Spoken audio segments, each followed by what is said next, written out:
about them again, or? Actually, I've already spoke about the Liberty ship and the Yak 3, so I'm just going to go straight to the railway gun. Okay. Unless you guys want to hack that to death as well, then I'll just keep quiet. No, we're not done hacking the lever.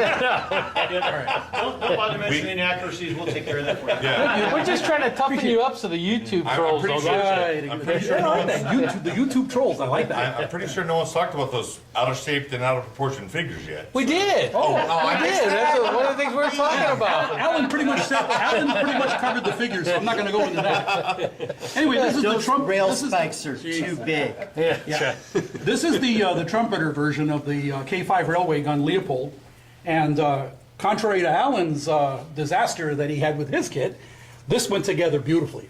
The only thing I had to say about the model that could be a misery, if it was a misery, is the fact that it had way too many parts. This thing has over 1,200 parts in it. Wow. And by the way, for those that do not know, when you see a printed number that says parts of kit, that doesn't include the photo etch frets.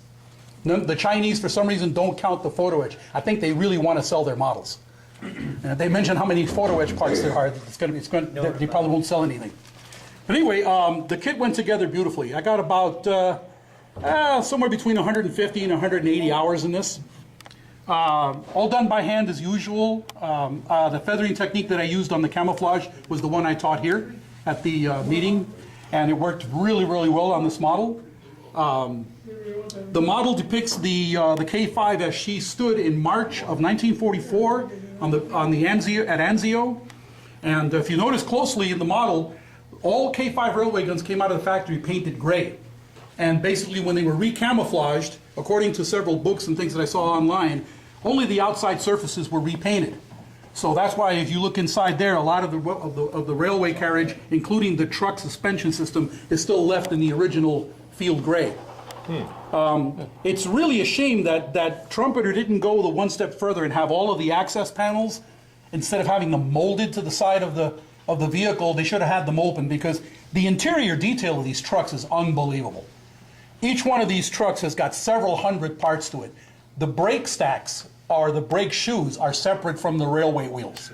The suspension itself, each rail suspension unit has got over 50 parts, and as you can see, there's 6 set of bogies to each truck.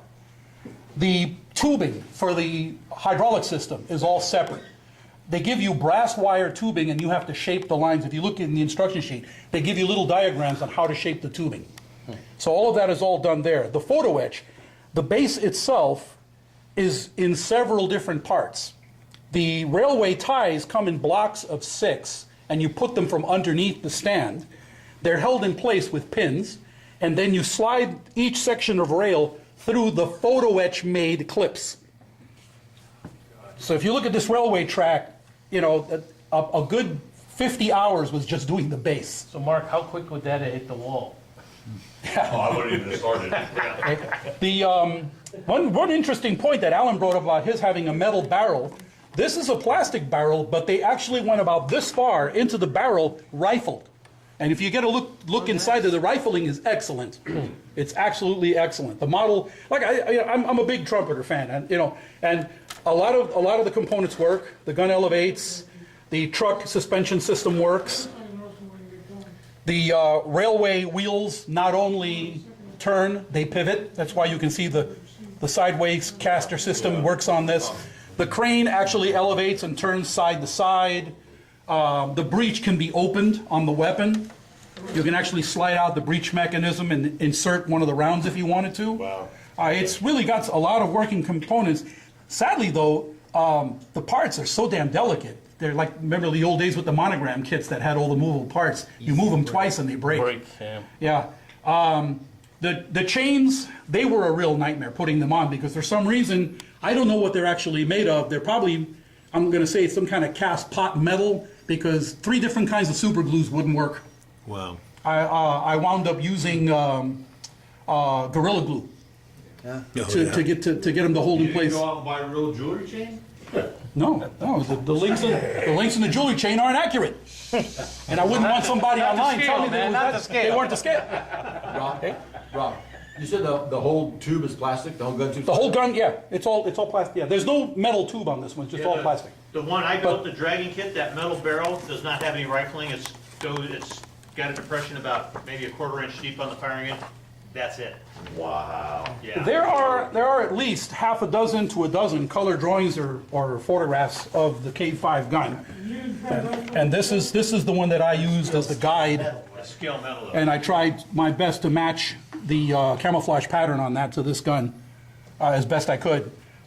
It was a fun build. It was really a fabulous. I'm very satisfied with the product, and I hope you are too. So this kit is a lot newer than this. No, this was built. This came out in 2001. What was the cost to?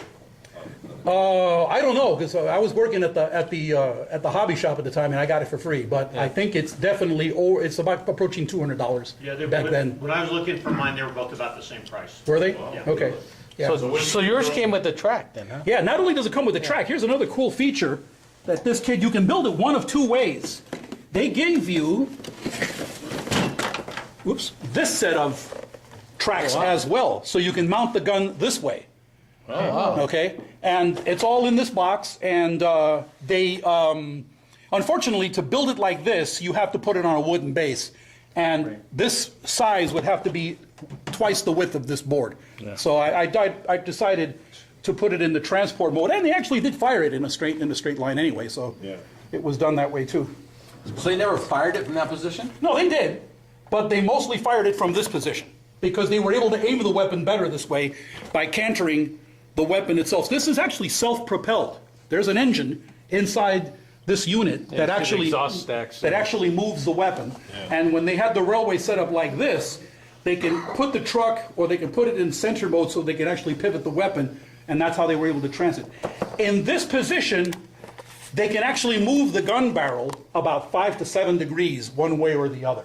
But when you're looking at a target that's 20-something miles away or 30-something miles away, 7 degrees is a lot of movement. It's a lot of angle. One quick thing doing the research on this I really enjoyed is that I found that Krupp's 11-inch guns, the railway guns, they made 24 K5 weapons. These are the exact same rifles they used on the Scharnhorst, the Gneisenau, and all of the pocket battleships. This is the same 11-inch gun, which, by the way, the round, even though it's 11 inches, had the same explosive power and penetration of an American or British 14-inch gun. The Germans had a superior weapon in their gunnery. All of the weapons they used by Krupp, including the 88s, of course, vastly superior to ours. The 15-inch guns on the Bismarck and Tirpitz can penetrate more armor than the Yamato's 18-inch guns. And the armor plate on the Bismarck, Tirpitz, Scharnhorst, and Gneisenauer was much stronger to any other Navy, including ours.